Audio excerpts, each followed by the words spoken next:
أشهد أن لا إله إلا الله وحده لا شريك له وأشهد أن محمدا عبده ورسوله أما بعد فأعوذ بالله من الشيطان الرجيم بسم الله الرحمن الرحيم الحمد لله رب العالمين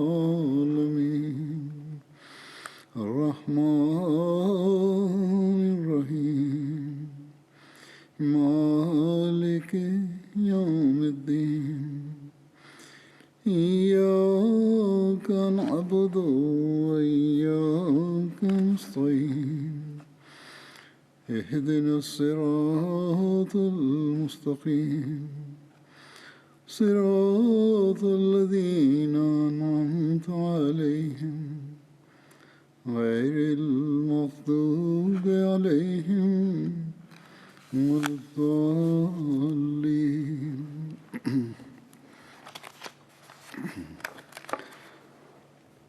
حضرت علی رضی اللہ عنہ کا ذکر چل رہا تھا، آج بھی وہی جاری رہے گا اور آئندہ بھی چند خطبات میں انشاءاللہ۔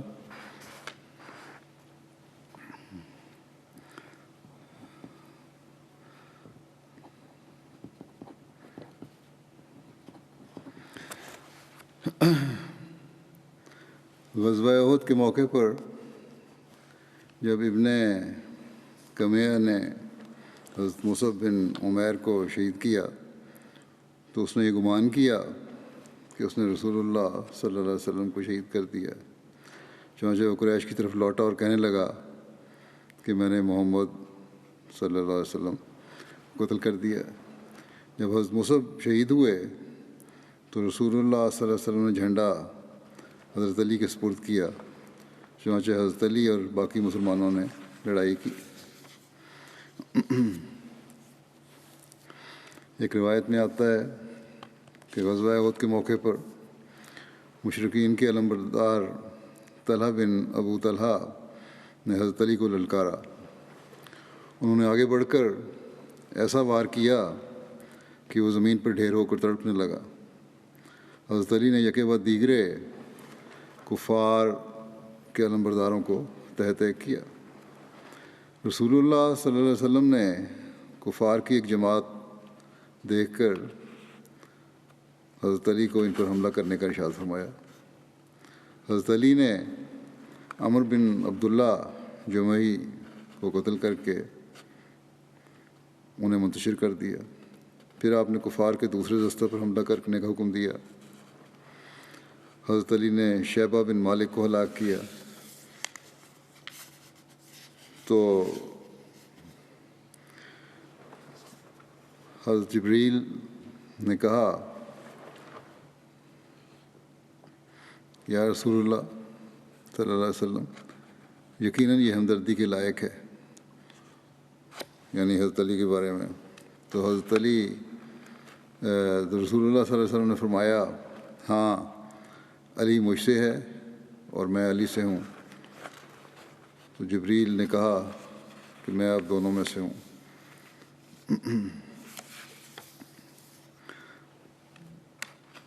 حضرت علی بیان کرتے ہیں کہ غزوہ احد میں جب رسول اللہ صلی اللہ علیہ وسلم کے پاس سے لوگ ہٹ گئے تو میں نے شہداء کی لاشوں میں دیکھنا شروع کیا تو ان میں رسول اللہ صلی اللہ علیہ وسلم کو نہ پایا۔ تب میں نے کہا خدا کی قسم رسول اللہ صلی اللہ علیہ وسلم نہ بھاگنے والے تھے اور نہ ہی میں نے آپ کو شہداء میں پایا ہے، لیکن اللہ ہم سے ناراض ہوا اور اس نے اپنے نبی کو اٹھا لیا۔ بس اب میرے لیے بھلائی یہی ہے کہ میں لڑوں یہاں تک کہ قتل کر دیا جاؤں۔ پھر میں نے اپنی تلوار کی میان توڑ ڈالی اور کفار پر حملہ کیا۔ وہ ادھر ادھر منتشر ہو گئے تو کیا دیکھتا ہوں کہ رسول اللہ صلی اللہ علیہ وسلم ان کے درمیان ہیں۔ یہ عشق و وفا کی وہ داستان ہے جو بچپن کے حد سے شروع ہوئی اور ہر موقع پر اپنا جلوہ دکھاتی رہی۔ غزوہ احد میں آن حضرت صلی اللہ علیہ وسلم کو جو زخم لگے، اس حوالے سے ایک روایت ہے کہ حضرت سہل بن سعد سے رسول اللہ صلی اللہ علیہ وسلم کے زخم کی بابت پوچھا گیا تو انہوں نے کہا، مجھ سے پوچھتے ہو تو اللہ کی قسم میں خوب جانتا ہوں کہ کون رسول اللہ صلی اللہ علیہ وسلم کا زخم دھو رہا تھا، یعنی یہ نظارہ سب کچھ میری آنکھوں کے سامنے ہے، اور کون پانی ڈال رہا تھا اور کیا دوا لگائی گئی تھی۔ حضرت سہل نے کہا کہ رسول اللہ صلی اللہ علیہ وسلم کی بیٹی حضرت فاطمہ زخم دھو رہی تھیں اور حضرت علی ڈھال میں سے پانی ڈال رہے تھے۔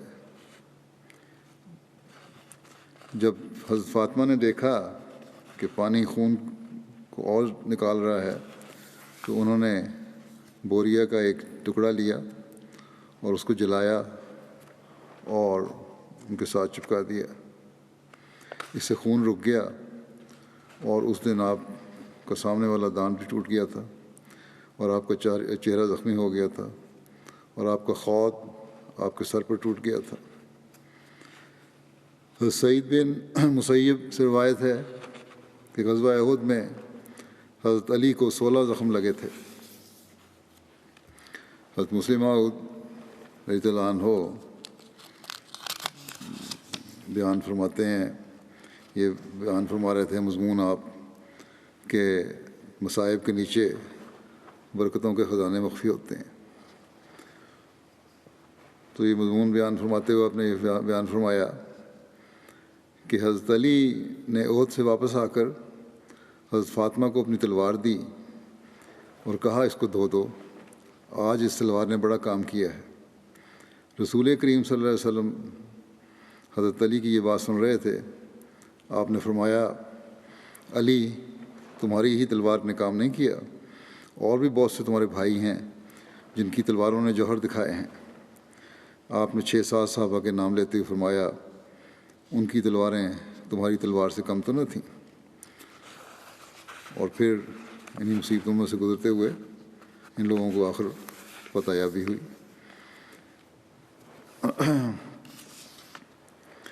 غزوہ خندق جو ہوئی ہے یہ 5 ہجری شوال 5 ہجری میں ہوئی ہے۔ اس موقع پر کفار کے لشکر نے جب مدینہ کا محاصرہ کیا ہوا تھا تو ان کے رؤساء نے اس امر پہ اتفاق کیا کہ مل کر حملہ کیا جائے۔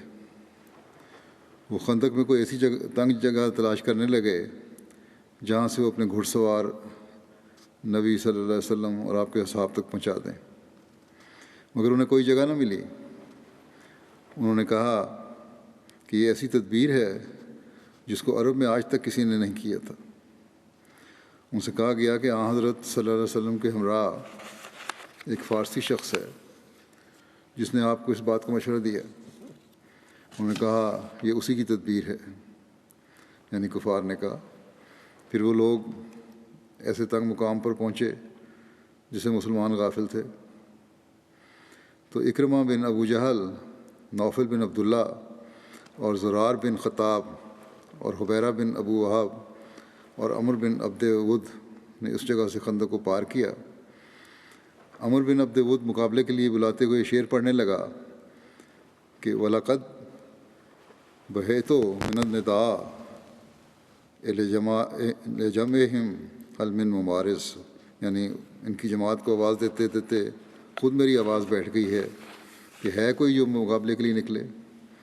اس کے جواب میں حضرت علی نے یہ اشعار کہے، لا تعجلنا فقط اتاک مجیب صوتک غیر عاجز فی نیت و بصیرت و صدق و منجا کل فائز انی لا ارجو ان اقی ما علیک نایت الجنائز من ضربت نجلاء یبقى ذکرها عند الحزائز۔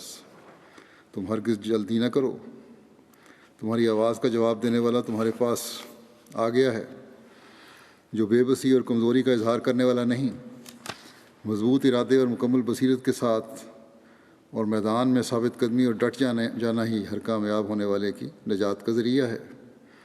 میں یقیناً امید رکھتا ہوں کہ میں تجھ پر میتوں پر نوحہ کرنے والی آنکھ اکٹھی کر دوں گا، ایسا بڑا زخم لگا کر جس کا تذکرہ جنگوں میں باقی رہے گا۔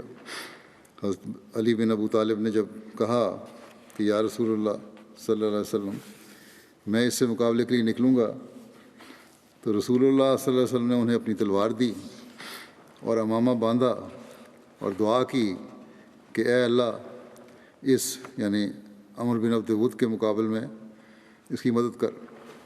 حضرت علی اس کے مقابلہ کے لیے نکلے، دونوں ایک دوسرے سے مقابلے کے لیے ایک دوسرے کے قریب ہوئے، اور ان دونوں کے درمیان غبار اٹھا، مٹی کا غبار اٹھا وہاں جب مقابلے پہ آئے، تو حضرت علی نے اسے مار کر قتل کر دیا اور اللہ اکبر کا نعرہ بلند کیا، تو ہم نے جان لیا کہ حضرت علی نے اسے قتل کر دیا ہے۔ اس کے ساتھ ہی پشت پھیر کر بھاگ گئے اور اپنے گھوڑوں کی وجہ سے جان بچانے میں کامیاب ہو گئے۔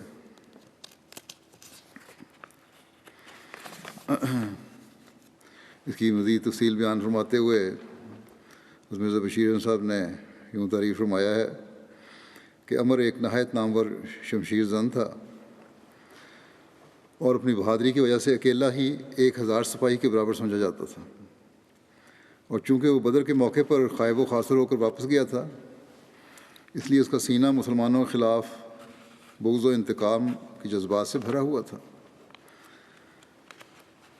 اس نے میدان میں آتے ہی نہایت مغرورانہ لہجے میں مبارز طلبی کی، کہا کوئی ہے میرے مقابلے پہ آئے۔ بعض صحابہ اس کے مقابلے سے کتراتے تھے، مگر آن حضرت صلی اللہ علیہ وسلم کی اجازت سے حضرت علی اس کے مقابلے کے لیے آگے نکلے، اور آن حضرت صلی اللہ علیہ وسلم نے اپنی تلوار ان کو عنایت فرمائی اور ان کے واسطے دعا کی۔ حضرت علی نے آگے بڑھ کر عمر سے کہا، میں نے سنا ہے کہ تم نے یہ عہد کیا ہوا ہے کہ اگر قریش میں سے کوئی شخص تم سے 2 باتوں کی درخواست کرے گا تو تم ان میں سے ایک بات ضرور مان لو گے۔ عمر نے کہا ہاں۔ حضرت علی نے کہا تو پھر میں پہلی بات تم سے یہ کہتا ہوں کہ مسلمان ہو جاؤ اور آن حضرت صلی اللہ علیہ وسلم کو مان کر خدائی انعامات کے وارث بنو۔ عمر نے کہا یہ نہیں ہو سکتا۔ حضرت علی نے کہا کہ اگر یہ بات منظور نہیں ہے تو پھر آؤ میرے ساتھ لڑنے کو تیار ہو جاؤ۔ اس پر عمر ہنسنے لگا اور کہنے لگا کہ میں نہیں سمجھتا تھا کہ کوئی شخص مجھ سے یہ الفاظ کہہ سکتا ہے۔ پھر اس نے حضرت علی کا نام و نسب پوچھا اور ان کے بتانے پر کہنے لگا کہ بھتیجے تم ابھی بچے ہو، میں تمہارا خون نہیں گرانا چاہتا، اپنے بڑوں میں سے کسی کو بھیجو۔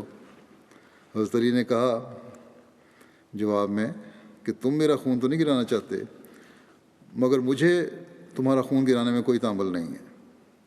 اس پر عمر جوش میں اندھا ہو کر اپنے گھوڑے سے کود پڑا اور اس کی کونچیں کاٹ کر اسے نیچے گرا دیا تاکہ گھوڑے سے واپسی کے بھی کوئی رستہ نہ رہے، اور پھر ایک آگ کے شعلے کی طرح دیوانہ وار حضرت علی کی طرف بڑھا اور اس زور سے حضرت علی پر تلوار چلائی کہ وہ ان کی ڈھال کو قلم کرتی ہوئی ان کی پیشانی پر لگی اور انہیں کسی قدر زخمی بھی کیا پیشانی کو، مگر ساتھ ہی حضرت علی نے اللہ اکبر کا نعرہ لگاتے ہوئے ایسا وار کیا کہ وہ اپنے آپ کو بچاتا رہ گیا، اور حضرت علی کی تلوار اسے شانے پر سے کاٹتی ہوئی نیچے اتر گئی اور عمر تڑپتا ہوا گرا اور جان دے دی۔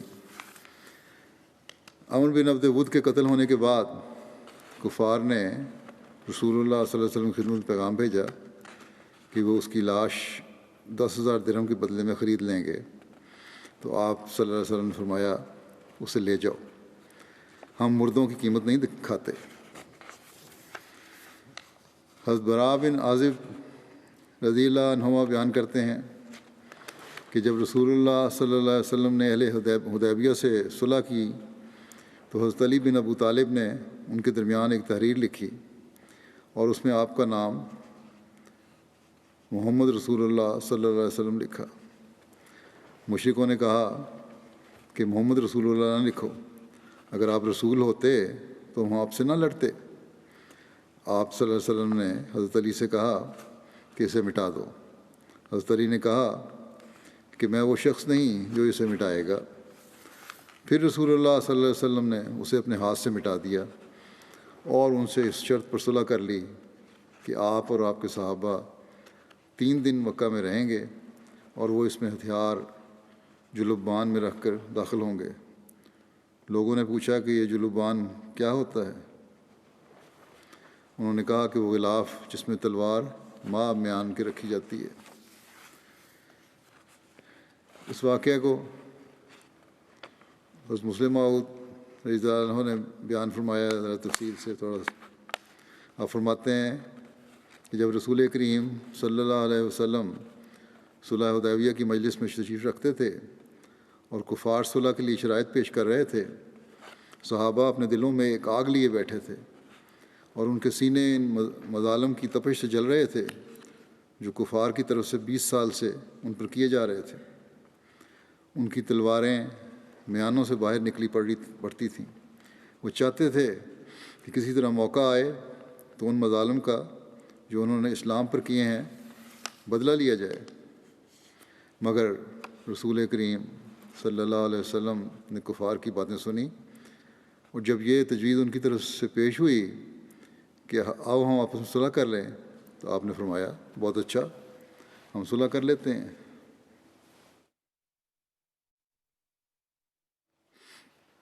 انہوں نے کہا کہ شرط یہ ہے کہ اس سال تم عمرہ نہیں کر سکتے، اور رسول کریم صلی اللہ علیہ وسلم نے فرمایا بہت اچھا، اس سال ہم عمرہ نہیں کریں گے۔ پھر انہوں نے کہا کہ دوسرے سال جب آپ عمرہ کے لیے آئیں تو یہ شرط ہوگی کہ آپ مکہ میں 3 دن سے زیادہ نہ ٹھہریں۔ رسول کریم صلی اللہ علیہ وسلم نے فرمایا بہت اچھا، مجھے یہ شرط بھی منظور ہے۔ پھر انہوں نے کہا کہ آپ کو مسلح ہو کر مکے میں داخل ہونے کی اجازت نہ ہوگی۔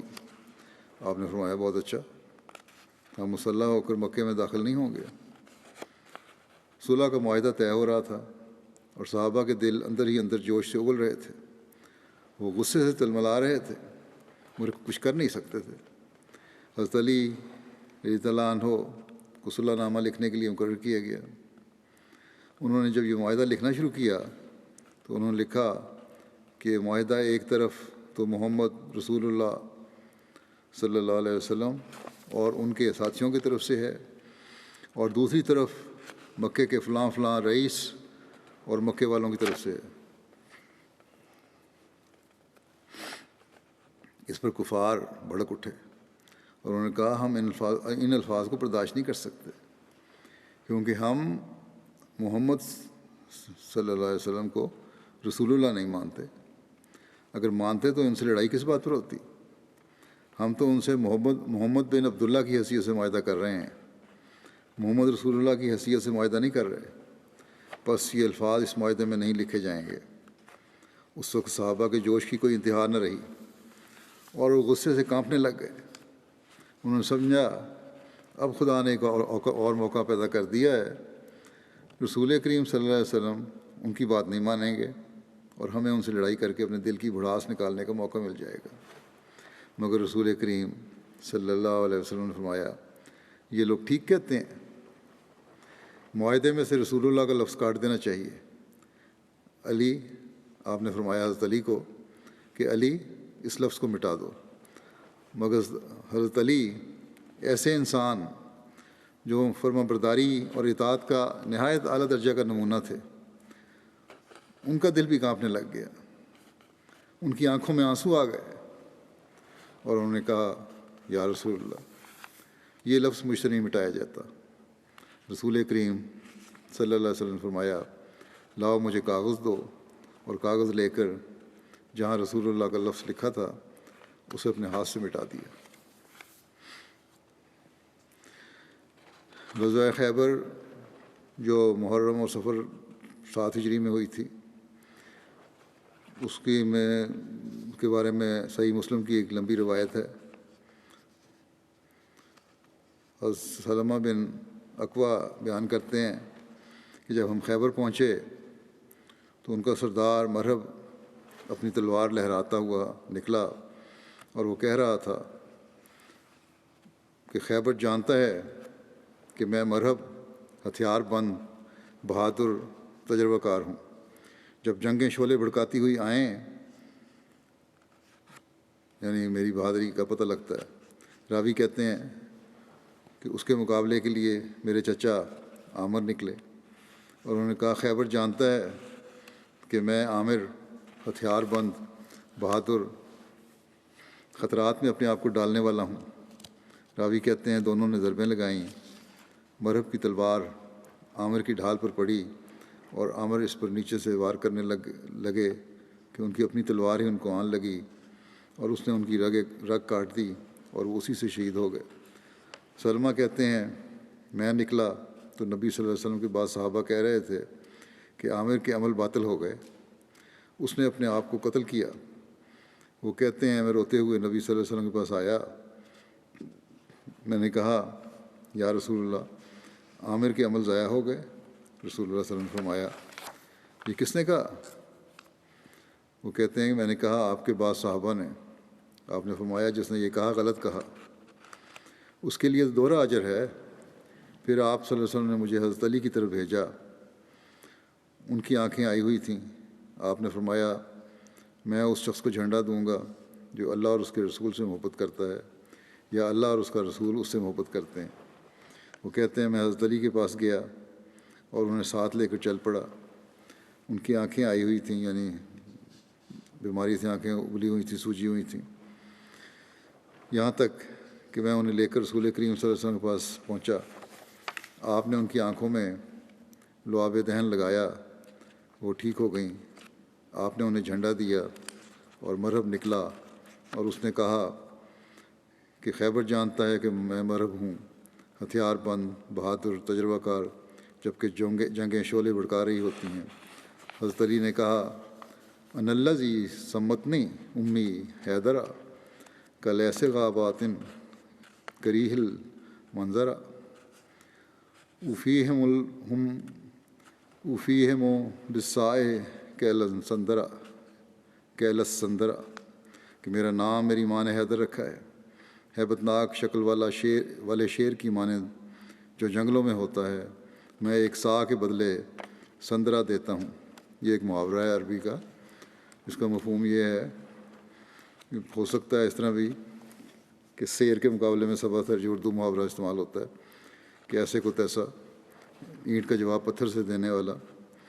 سندرا کے لفظی معنی مکیال واسع، یعنی بہت بڑا پیمانہ ہے۔ سا صرف 3 سیر کا ہوتا ہے، سندرا بڑا ہوتا ہے۔ پھر راوی کہتے ہیں کہ انہوں نے مرہب کے سر پر ضرب لگائی۔ یہ کہنے کے بعد حضرت علی نے مرہب کے سر پر ضرب لگائی اور قتل کر دیا، اور اس کے ہاتھوں پھر ان کے ہاتھوں فتح ہوئی، حضرت علی کے ہاتھوں۔ یہ مسلم کی روایت ہے۔ یہ بھی حضرت مسلم موعود اس کا ذکر کرتے ہوئے فرماتے ہیں کہ خیبر کے دن حضرت علی کو موقع ملا۔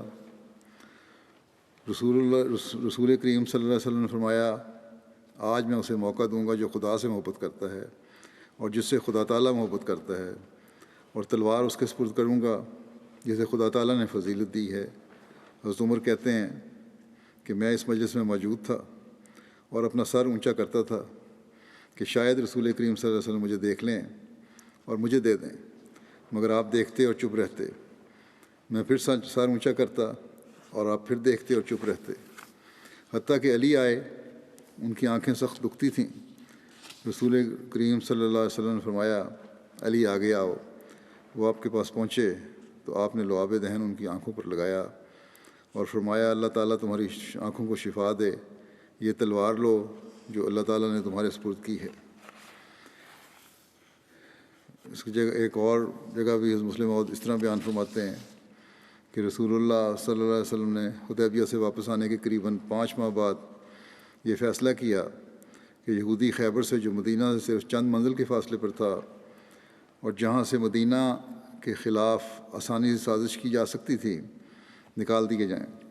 چنانچہ آپ نے 1600 صحابہ کے ساتھ اگست 628 عیسوی میں خیبر کی طرف کوچ فرمایا۔ خیبر ایک قلعہ بند شہر تھا اور اس کے چاروں طرف چٹانوں کے اوپر قلعے بنے ہوئے تھے۔ ایسے مضبوط شہر کو اتنے تھوڑے سے سپاہیوں کے ساتھ فتح کر لینا کوئی آسان بات نہ تھی۔ ارد گرد کی چھوٹی چھوٹی چوکیاں تو چھوٹی چھوٹی لڑائیوں کے بعد فتح ہو گئیں، لیکن جب یہودی سمٹا کر شہر کے مرکزی قلعے میں آ گئے تو اس کے فتح کرنے کی تمام تدابیر بیکار جانے لگیں۔ ایک دن رسول اللہ صلی اللہ علیہ وسلم کو خدا تعالیٰ نے بتایا کہ اس شہر کی فتح حضرت علی رضی اللہ تعالیٰ عنہ کے ہاتھ پر مقدر ہے۔ آپ نے صبح کے وقت یہ اعلان کیا کہ میں اسلام کا سیاہ جھنڈا آج اس کے ہاتھ میں دوں گا جس کو خدا اور اس کا رسول اور مسلمان پیار کرتے ہیں۔ خدا تعالیٰ نے اس قلعے کی فتح اس کے ہاتھ پر مقدر کی ہے۔ اس کے بعد دوسری صبح آپ نے حضرت علی کو بلایا اور جھنڈا ان کے سپرد کیا، جنہوں نے صحابہ کی فوج کو ساتھ لے کر قلعے پر حملہ کیا۔ باوجود اس کے کہ یہودی قلعہ بند تھے، اللہ تعالیٰ نے حضرت علی اور دوسرے صحابہ کو اس دن ایسی قوت بخشی کہ شام سے پہلے قلعہ فتح ہو گیا۔ پھر ایک اور جگہ حضرت علی کا ذکر کرتے ہوئے کسی واقعے کے تعلق میں حضرت مسلم موعود نے اس طرح فرمایا ہے کہ خیبر کی فتح کا سوال پیدا ہوا تو رسول کریم صلی اللہ علیہ وسلم نے حضرت علی کو بلایا اور لشکر اسلامی کا علم آپ کے سپرد کرنا چاہا، مگر حضرت علی کی آنکھیں دکھ رہی تھیں۔ یہاں آنکھوں کے دکھنے کا بھی ذکر آ گیا، اور شدت تکلیف کی وجہ سے وہ سوجی ہوئی تھیں۔ رسول کریم صلی اللہ علیہ وسلم نے حضرت علی کو اس حالت میں دیکھا تو آپ نے علی سے فرمایا ادھر آؤ۔ وہ سامنے آئے تو آپ نے اپنا لعاب دہن حضرت علی کی آنکھوں پر لگایا اور ان کی آنکھیں اسی وقت اچھی ہو گئیں۔ پھر ایک اور جگہ حضرت کے دست شفا کا ذکر کرتے ہوئے حضرت مسلم موعود فرماتے ہیں کہ ہم دیکھتے ہیں کہ دنیا میں ایسے نظارے نظر آتے ہیں کہ خدا تعالیٰ کے فضل سے غیر معمولی طور پر شفا بعض مریضوں کو ملتی ہے، بغیر اس کے کہ طبی ذرائع استعمال ہوں، یا ان موقعوں پر شفا ملتی ہے کہ جب طبی ذرائع مفید نہیں ہوا کرتے۔ چنانچہ رسول کریم صلی اللہ علیہ وسلم کی زندگی کے واقعات میں اس قسم کی شفا کی ایک مثال جنگ خیبر کے واقعے وقت ملتی ہے۔ خیبر کی جنگ کے دوران میں ایک دن آپ نے صحابہ سے فرمایا کہ خیبر کی فتح اس شخص کے لیے مقدر ہے جس کے ہاتھ میں جھنڈا دوں گا۔ حضرت عمر فرماتے ہیں جب وہ وقت آیا تو میں نے گردن اونچی کر کے دیکھنا شروع کیا کہ شاید مجھے ہی رسول کریم صلی اللہ علیہ وسلم جھنڈا دے دیں، مگر آپ نے انہیں اس کام کے لیے مقرر نہ فرمایا۔ اتنے میں حضرت علی آئے اور ان کی آنکھیں سخت دکھ رہی تھیں۔ آپ نے ان کی آنکھوں پر اپنا لعاب دہن لگا دیا اور آنکھیں فوراً اچھی ہو گئیں، اور آپ نے ان کے ہاتھ میں جھنڈا دے کر خیبر کی فتح کا کام ان کے سپرد کیا۔ مسلم موعود بیان فرماتے ہیں کہ حضرت علی کی ایک مثال بڑی ایمان افزا ہے۔ جنگ خیبر میں ایک بہت بڑے یہودی جرنیل کے مقابلے کے لیے نکلے اور بڑی دیر تک اس سے لڑتے رہے، کیونکہ وہ بھی لڑائی کے فن کا ماہر تھا، اس لیے کافی دیر تک مقابلہ کرتا رہا۔ آخر حضرت علی نے اسے گرا لیا اور آپ اس کی چھاتی پر چڑھ کر بیٹھ گئے اور ارادہ کیا کہ تلوار سے اس کی گردن کاٹ دیں۔ اتنے میں اس یہودی نے آپ کے منہ پر تھوک دیا۔ اس پر حضرت علی اسے چھوڑ کر الگ کھڑے ہو گئے۔ وہ یہودی سخت حیران ہوا، انہوں نے یہ کیا کہ مجھے قابو پا کے حضرت علی نے مجھ پہ قابو پا لیا تھا، پھر مجھے چھوڑ دیا۔ جب یہ میرے قتل پر اس قادر ہو چکے تھے تو انہوں نے مجھے چھوڑ کیوں دیا؟ چنانچہ اس نے حضرت علی سے دریافت کیا کہ آپ مجھے چھوڑ کر الگ کیوں ہو گئے؟ آپ نے فرمایا کہ میں تم سے خدا کی رضا کے لیے لڑ رہا تھا، مگر جب تم نے میرے منہ پر تھوک دیا تو مجھے غصہ آ گیا، اور میں نے سمجھا کہ اب اگر میں تم کو قتل کروں گا تو میرا قتل کرنا اپنے نفس کے لیے ہوگا، خدا کے لیے نہیں ہوگا۔ بس میں نے تمہیں چھوڑ دیا تاکہ میرا غصہ فروغ ہو جائے اور میرا تمہیں قتل کرنا اپنے نفس کے لیے نہ رہے۔ یہ کتنا عظیم الشان کمال ہے کہ عین جنگ کے میدان میں انہوں نے ایک شدید دشمن کو محض اس لیے چھوڑ دیا تاکہ ان کا قتل کرنا اپنے نفس کے غصے کی وجہ سے نہ ہو بلکہ اللہ تعالیٰ کی رضا کے لیے ہو۔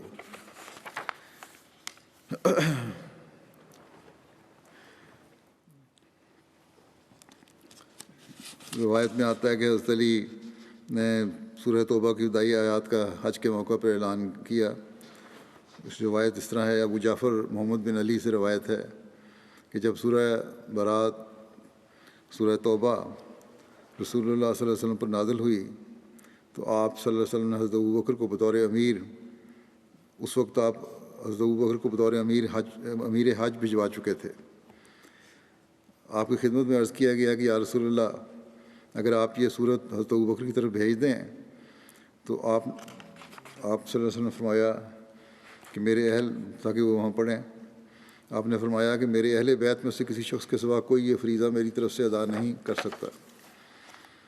پھر آپ نے حضرت علی کو بلوایا اور انہوں نے فرمایا سورہ توبہ کے آغاز میں جو بیان ہوا ہے اس کو لے جاؤ، اور قربانی کے دن جب لوگ منا میں اکٹھے ہوں تو ان میں اعلان کر دو کہ جنت میں کوئی کافر داخل نہیں ہوگا، اور اس سال کے بعد کسی مشرک کو حج کرنے کی اجازت نہ ہوگی، اور نہ ہی کسی کو ننگے بدن بیت اللہ کا طواف کی اجازت ہوگی، اور جس کسی کے ساتھ حضرت صلی اللہ علیہ وسلم نے کوئی معاہدہ کیا ہے اس کی مدت پوری کی جائے گی۔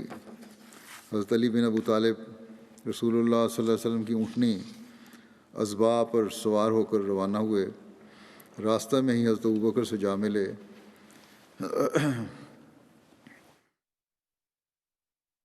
جب حضرت ابوبکر نے حضرت علی کو راستے میں دیکھا تو کہا کہ آپ کو امیر مقرر کیا گیا ہے یا آپ میرے ماتحت ہوں گے؟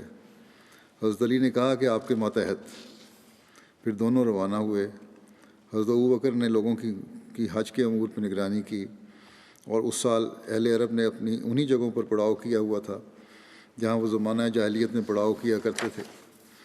جب قربانی کا دن آیا تو حضرت علی کھڑے ہوئے اور لوگوں میں اس بات کا اعلان کیا جس کا رسول اللہ صلی اللہ علیہ وسلم نے ارشاد فرمایا تھا، اور کہا اے لوگو، جنت میں کوئی کافر داخل نہیں ہوگا، اور اس سال کے بعد کوئی مشرک حج نہیں کرے گا، نہ ہی کسی کو ننگے بدن بیت اللہ کے طواف کی اجازت ہوگی، اور جس کسی کے ساتھ حضرت صلی اللہ علیہ وسلم نے کوئی معاہدہ کیا ہے اس کی مدت پوری کی جائے گی۔ اور لوگوں کو اس اعلان کے دن سے 4 ماہ تک کی مہلت دی تاکہ ہر قوم اپنے امن کی جگہوں یا اپنے علاقوں کی طرف لوٹ جائے۔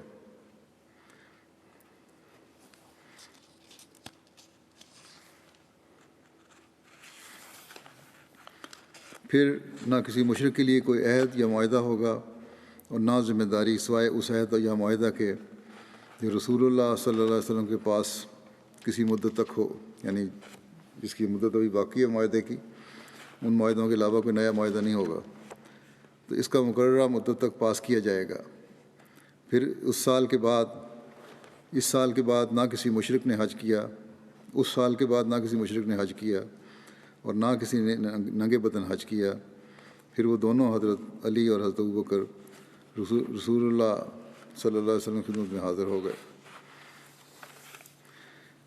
یہ روایت پہلے بھی ایک صحابی کے ذکر میں بیان ہو چکی ہے، لیکن یہاں حضرت علی کے حوالے سے بھی بیان کرتا ہوں جو اب میں پڑھنے لگا ہوں۔ فتح مکہ کے موقع کی ہے جو رمضان 8 ہجری میں جنوری 630 عیسوی کا واقعہ ہے۔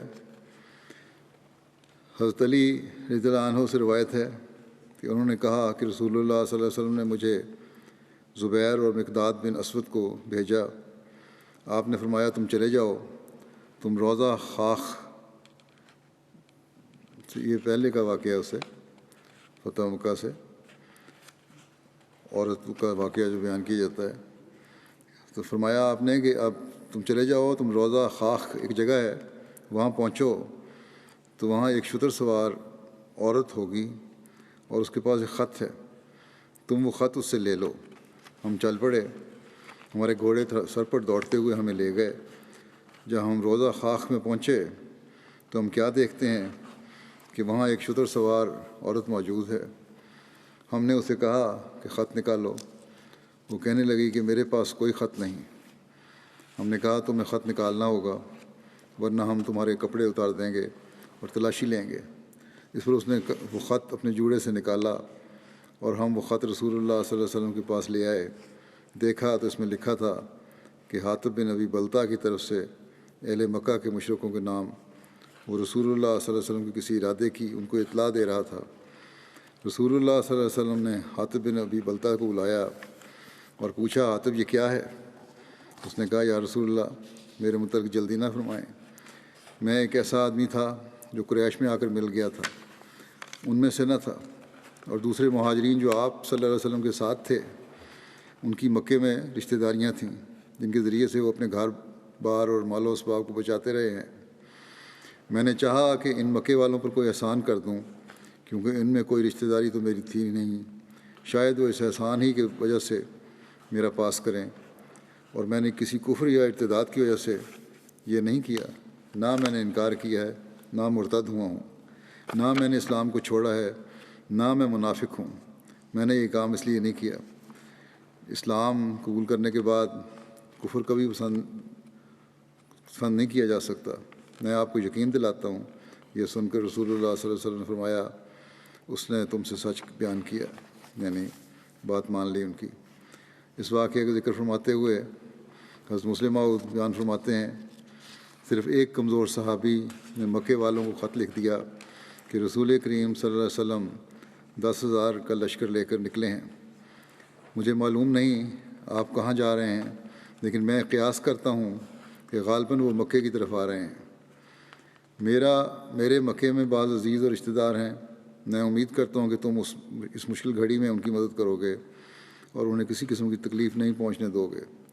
یہ خط ابھی مکے نہیں پہنچا تھا کہ رسول کریم صلی اللہ علیہ وسلم نے صبح کے وقت حضرت علی کو بلایا اور فرمایا تم فلاں جگہ جاؤ، اللہ تعالیٰ نے مجھے بتایا ہے کہ وہاں ایک عورت اونٹنی پر سوار تم کو ملے گی، اس کے پاس ایک خط ہوگا جو وہ مکے والوں کی طرف لے جا رہی ہے، تم وہ خط اس عورت سے لے لینا اور فوراً میرے پاس لے آنا۔ اور جب وہ جانے لگے تو آپ نے فرمایا دیکھنا وہ عورت ہے، اس پر سختی نہ کرنا، اصرار کرنا اور زور دینا کہ تمہارے پاس خط ہے، لیکن اگر پھر بھی وہ نہ مانے اور منتیں سماجتیں بھی کام نہ آئیں تو پھر تم سختی بھی کر سکتے ہو، اور اگر اسے قتل کرنا پڑے تو قتل بھی کر سکتے ہو، لیکن خط نہیں جانے دینا۔ چنانچہ حضرت علی وہاں پہنچ گئے، عورت موجود تھی، وہ رونے لگ گئی اور قسمیں کھانے لگ گئی کہ کیا میں غدار ہوں، دھوکے باز ہوں، آخر کیا ہے، تم تلاشی لے لو۔ چنانچہ انہوں نے ادھر ادھر دیکھا، اس کی جیبیں ٹٹولیں، سامان دیکھا اور خط نہ ملا۔ صحابہ کہنے لگے معلوم ہوتا ہے یہ خط اس کے پاس نہیں۔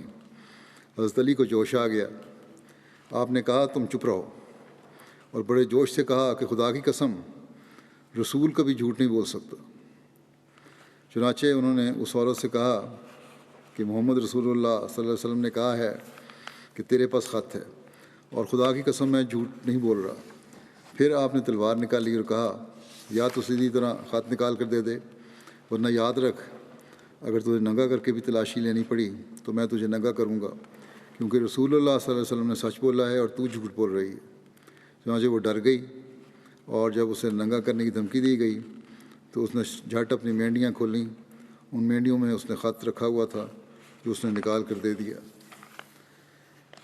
پھر ایک جگہ اس واقعے کی تفصیل مسلم موعود اس طرح بیان فرماتے ہیں کہ حضرت صلی اللہ علیہ وسلم کے زمانے میں ایک صحابی نے اپنے رشتہ داروں کو مکے پر مسلمانوں کے حملے کی خبر پوشیدہ طور پر پہنچانی چاہیے تاکہ اس ہمدردی کے اظہار کی وجہ سے وہ اس کے رشتہ داروں سے نیک سلوک کریں، لیکن حضرت صلی اللہ علیہ وسلم کو الہام کے ذریعے یہ بات بتا دی گئی۔ آپ نے حضرت علی اور چند ایک اور صحابہ کو بھیجا کہ فلاں جگہ ایک عورت ہے، اس سے جا کر کاغذ لے آؤ۔ انہوں نے وہاں پہنچ کر اس عورت سے کاغذ مانگا تو اس نے انکار کر دیا۔ بعض صحابہ نے کہا کہ شاید رسول اللہ صلی اللہ علیہ وسلم کو غلطی لگی ہے۔ حضرت علی نے کہا نہیں، آپ کی بات کبھی غلط نہیں ہو سکتی، جب تک اس سے کاغذ نہ ملے میں یہاں سے نہیں ہٹوں گا۔ انہوں نے اس عورت کو ڈانٹا تو اس نے وہ کاغذ نکال کر دے دیا۔ فتح مکہ کے موقع پر رسول اللہ صلی اللہ علیہ وسلم جب مسجد الحرام میں تشریف فرما تھے تو حضرت علی آپ کی خدمت میں حاضر ہوئے اور ان کے ہاتھ میں کعبے کی چابی تھی۔ انہوں نے عرض کیا، یا رسول اللہ صلی اللہ علیہ وسلم، ہمارے لیے سقایا یعنی حج کے موقع پر پانی پلانے کی ڈیوٹی کے ساتھ حجابہ خانہ کعبہ کو کھولنے اور بند کرنے کی ڈیوٹی کی ذمہ داریاں سونپ دیں۔ آپ نے فرمایا، عثمان بن طلحہ کدھر ہے؟ اسے بلایا گیا تو آپ صلی اللہ علیہ وسلم نے فرمایا، اے عثمان، یہ تیری چابی ہے، آج کا دن نیکی اور وفا کا دن ہے۔ اور رسول اللہ صلی اللہ علیہ وسلم نے حضرت علی سے فرمایا کہ میں تم لوگوں کو ایسی چیز نہیں دوں گا جس سے تم لوگ مشقت اور تکلیف میں پڑو، بلکہ وہ دوں گا جس میں تم لوگوں کے لیے خیر و برکت ہوگی، اور میں تم کو وہ چیز نہیں دوں گا جس کی تم خود ذمہ داری لینا چاہو، خود مانگ کے لے رہے ہو تو نہیں۔ حضرت ہانی بنت ابی طالب کہتی ہیں کہ جب رسول اللہ صلی اللہ علیہ وسلم نے مکے کے بالائی حصے میں پڑاؤ فرمایا تو بنی مخزوم میں سے ایک میرے دو سسرالی رشتہ دار بھاگ کر میرے پاس آ گئے۔ حضرت ہانی کہتی ہیں کہ میرا بھائی علی میرے پاس آیا اور کہا، خدا کی قسم میں ان دونوں کو قتل کر دوں گا۔ حضرت ہانی کہتی ہیں کہ میں نے ان دونوں کے لیے اپنے گھر کا دروازہ بند کر دیا، پھر میں خود رسول اللہ صلی اللہ علیہ وسلم کے پاس مکے کے بالائی حصے میں آئی۔ میں نے آپ کو پانی کے ایک برتن میں سے غسل کرتے پایا جس میں گوندے ہوئے آٹے کے نشانات موجود تھے، اور آپ کی بیٹی حضرت فاطمہ ایک کپڑے کے ساتھ آپ کے لیے پردہ کیے ہوئے تھیں۔ غسل کے بعد آپ نے اپنے کپڑے تبدیل کیے، پھر چاشت کے وقت 8 رکعت نماز ادا کی، پھر آپ میری طرف متوجہ ہوئے اور فرمایا، اے ہانی، خوش آمدید، تمہارا کیسے آنا ہوا؟ انہوں نے ان دونوں آدمیوں اور حضرت علی کے متعلق سارا معاملہ بتایا کہ اس طرح حضرت علی ان کو قتل کرنا چاہتے تھے اور میں ان کو چھپا کے آئی ہوں اپنے گھر میں۔ آپ نے فرمایا، جن کو تم نے پناہ دی انہیں ہم نے پناہ دی، اور جن کو تو نے امان دی اس کو ہم نے بھی امان دی، بس وہ ان دونوں کو قتل نہ کرے۔ یعنی رسول پاک صلی اللہ علیہ وسلم نے فرمایا کہ حضرت علی ان کو قتل نہیں کریں گے۔ حضرت صلی اللہ علیہ وسلم نے حویرث بن نقید کے قتل کا حکم نامہ جاری فرمایا ہوا تھا، کیونکہ وہ رسول اللہ صلی اللہ علیہ وسلم کو مکے میں ایذا پہنچاتا تھا اور آپ کی اذیت کے لیے بڑی بڑی باتیں کرتا تھا اور حج کیا کرتا تھا۔ رسول اللہ صلی اللہ علیہ وسلم کے چچا حضرت عباس نے جب حضرت فاطمہ اور حضرت مکتوم کو مکے سے مدینہ بھجوانے کے لیے اونٹ پر بٹھایا تو حویرث نے اس اونٹ کو گرا دیا تھا۔ حضرت علی نے فتح مکہ کے موقع پر حویرث بن نقید کو قتل کیا تھا جبکہ وہ بھاگنے کے لیے نکل چکا تھا۔ غزوہ حنین جو شوال 8 ہجری میں ہوئی، روایت میں آتا ہے کہ غزوہ حنین کے موقع پر مہاجرین کا جھنڈا حضرت علی کے پاس تھا۔ غزوہ حنین کے دوران جب گھمسان کی جنگ ہوئی اور کفار کے سخت حملے کی وجہ سے آپ کے گرد صرف چند صحابہ ہی رہ گئے تو ان چند صحابہ میں حضرت علی بھی شامل تھے۔ غزوہ حنین میں مشرکوں کی صفوں کے آگے سرخ اونٹ پر سوار ایک شخص تھا جس کے ہاتھ میں ایک سیاہ پرچم تھا۔ یہ پرچم ایک بہت لمبے نیزے کی میں باندھا گیا تھا۔ بنو حوازن کے لوگ اس شخص کے پیچھے تھے۔ اگر کوئی شخص اس کی زد میں آ جاتا تو وہ فوراً اس کے نیزہ مار دیتا، اور اگر وہ اس کے نیزے کی زد سے بچ جاتا تو وہ اپنے پیچھے والوں کے لیے نیزہ اٹھا کر اشارہ کرتا اور وہ لوگ اس پر ٹوٹ پڑتے اور اس سرخ اونٹ والے کے پیچھے رہتے۔ یہ شخص اسی طرح حملے کرتا پھر رہا تھا کہ اچانک حضرت علی اور ایک انصاری شخص اس کی طرف متوجہ ہوئے اور اسے قتل کرنے کے لیے بڑھے۔ حضرت علی نے اس کی پشت کی طرف سے آ کر اس کے اونٹ کے کولوں پر وار کیا، جس کے نتیجے میں اونٹ الٹے منہ گرا۔ اسی وقت اس انصاری شخص نے اس پر چھلانگ لگائی اور ایسا سخت وار کیا کہ اس کی ٹانگ آدھی پنڈلی سے کٹ گئی۔ اسی وقت مسلمانوں نے مشرکوں پر ایک سخت حملہ کر دیا۔ سریہ حضرت علی بطرف بنو تئی کے بارے میں آتا ہے کہ رسول اللہ صلی اللہ علیہ وسلم نے حضرت علی کو 150 افراد کے ہمراہ بنو تئی کے بت فلس کو گرانے کے لیے روانہ فرمایا۔ بنو تئی کا علاقہ مدینہ کے شمال مشرق میں واقع تھا۔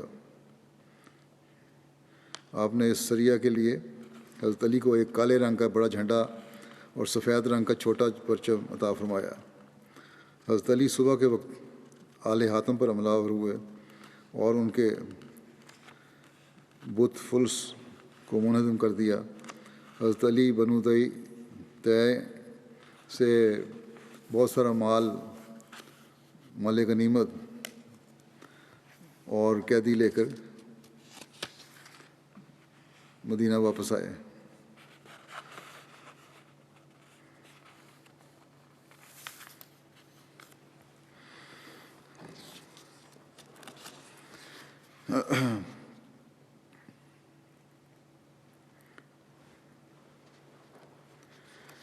غزوہ تبوک جو 9 ہجری رجب میں ہوا، اس کے بارے میں روایت ہے کہ مصعب بن سعد اپنے والد سے روایت کرتے ہیں کہ رسول اللہ صلی اللہ علیہ وسلم تبوک کے لیے نکلے اور حضرت علی کو مدینہ میں اپنا قائم مقرر فرمایا۔ حضرت علی نے کہا کہ آپ مجھے بچوں اور عورتوں میں پیچھے چھوڑ کر جاتے ہیں۔ آپ نے فرمایا کیا تم خوش نہیں ہوتے کہ تمہارا مقام مجھ سے وہی ہے جو ہارون کا موسیٰ سے تھا، مگر یہ بات ہے کہ میرے بعد کوئی نبی نہیں۔ حضرت مسلم موعود اس واقعے کو بیان فرماتے ہوئے فرماتے ہیں کہ رسول کریم صلی اللہ علیہ وسلم ایک دفعہ جنگ پر گئے اور حضرت علی رضی اللہ عنہ کو اپنے پیچھے قائم مقام بنا گئے۔ پیچھے صرف منافق ہی منافق رہ گئے۔ اس وجہ سے وہ گھبرا کر رسول کریم صلی اللہ علیہ وسلم کے خدمت میں حاضر ہوئے۔ مجھے بھی لے چلیں، آپ نے تسلی دی اور فرمایا الا ترضیٰ ان تکون منی بمنزلۃ ہارون من موسیٰ الا انہ لیس نبی بعدی، یعنی اے علی تمہیں مجھ سے ہارون اور موسیٰ کی نسبت حاصل ہے۔ ایک دن ہارون کی طرح تم بھی میرے خلیفہ ہوگے، لیکن باوجود اس نسبت کے تم نبی نہ ہوگے۔ حضرت صلی اللہ علیہ وسلم کا حضرت علی کو یمن کی طرف بھیجنے کے بارے میں آتا ہے کہ 10 ہجری میں رسول اللہ صلی اللہ علیہ وسلم نے حضرت علی کو یمن کی طرف بھیجوایا۔ اس سے قبل رسول اللہ صلی اللہ علیہ وسلم نے حضرت خالد بن ولید کو ان کی طرف بھیجا کہ وہ ان کو اسلام کی طرف بلائیں، یعنی یمن والوں کی طرف، لیکن ان لوگوں نے انکار کر دیا۔ پھر اس پر آپ نے حضرت علی کو بھیجا۔ حضرت علی نے اہل یمن کو اپنے آپ صلی اللہ علیہ وسلم کا خط پڑھ کر سنایا۔ پھر پورے ہمدان نے ایک ہی دن میں اسلام قبول کر لیا۔ حضرت علی نے ان کے قبول اسلام کے متعلق حضرت صلی اللہ علیہ وسلم کو خط لکھا تو آپ صلی اللہ علیہ وسلم نے 3 مرتبہ یہ جملہ دہرایا کہ ہمدان پر سلامتی ہو۔ ہمدان جو ہے یہ یمن میں مدینہ کے جنوب میں مشرق میں واقع، مدینہ سے تقریباً 1150 کلومیٹر دور واقع ایک شہر ہے۔ پھر اس کے بعد اہل یمن نے بھی اسلام قبول کر لیا اور حضرت علی نے اس کے متعلق آپ صلی اللہ علیہ وسلم کو لکھا۔ اس پر آپ صلی اللہ علیہ وسلم نے سجدہ شکر ادا کیا۔ حضرت علی بیان کرتے ہیں کہ رسول اللہ صلی اللہ علیہ وسلم نے مجھے یمن کی طرف قاضی بنا کر بھیجا تو میں نے عرض کیا یا رسول اللہ آپ مجھے بھیج رہے ہیں اور میں نوجوان ہوں اور مجھے قضاء کا کوئی علم بھی نہیں۔ تو آپ صلی اللہ علیہ وسلم نے فرمایا یقیناً اللہ تیرے دل کو ضرور ہدایت دے گا اور تیری زبان کو ثبات بخشے گا۔ بس جب تیرے سامنے 2 جھگڑا کرنے والے بیٹھیں تو فیصلہ نہ کرنا یہاں تک کہ تو دوسرے سے بھی سن لے جیسا کہ تو نے پہلے سے سنا۔ ایسا کرنا اس بات کے زیادہ قریب ہے کہ تیرے لیے فیصلہ واضح ہو جائے۔ حضرت علی کہتے ہیں کہ اس کے بعد مجھے فیصلہ کرنے میں کبھی کوئی شک پیدا نہیں ہوا۔ حضرت عمر بن شاس اسلمی جو صلح حدیبیہ کے شاملین میں سے تھے، وہ بیان کرتے ہیں کہ میں حضرت علی رضی اللہ عنہ کے ہمراہ یمن کی طرف روانہ ہوا۔ سفر کے دوران انہوں نے میرے ساتھ سختی کی، یہاں تک کہ میں اپنے دل میں ان کے بارے میں کچھ محسوس کرنے لگا۔ بس جب میں یمن سے واپس آیا تو میں نے ان کے خلاف مسجد میں شکایت کی، یہاں تک کہ یہ بات رسول اللہ صلی اللہ علیہ وسلم تک پہنچ گئی۔ ایک دن مسجد میں داخل ہوا اور رسول اللہ صلی اللہ علیہ وسلم اپنے چند صحابہ کے ساتھ تشریف فرما تھے۔ جب آپ کی نظر مجھ پر پڑی تو آپ نے مجھے غور سے دیکھا۔ وہ کہتے ہیں کہ آپ صلی اللہ علیہ وسلم نے مجھے تیز نظر سے دیکھا، یہاں تک کہ جب میں بیٹھا تو آپ نے فرمایا، اے عمر، خدا کی قسم تو نے مجھے اذیت دی ہے۔ میں نے عرض کیا، یا رسول اللہ، میں اللہ کی پناہ مانگتا ہوں اس بات سے کہ آپ کو تکلیف پہنچاؤں۔ آپ نے فرمایا، کیوں نہیں، جس نے علی کو اذیت دی تو اس نے مجھے اذیت دی۔ مسند احمد بن حنبل کی روایت ہے یہ۔ حضرت ابو سعید خدری بیان کرتے ہیں، یہ پہلے جو میں نے پڑھی وہ روایت مسند کی ہے۔ اگلی روایت ایک یہ ہے کہ حضرت ابو سعید خدری نے بیان کیا کہ ایک موقع پر لوگوں نے حضرت علی کی شکایت کی تو رسول اللہ صلی اللہ علیہ وسلم ہم میں خطاب کے لیے کھڑے ہوئے۔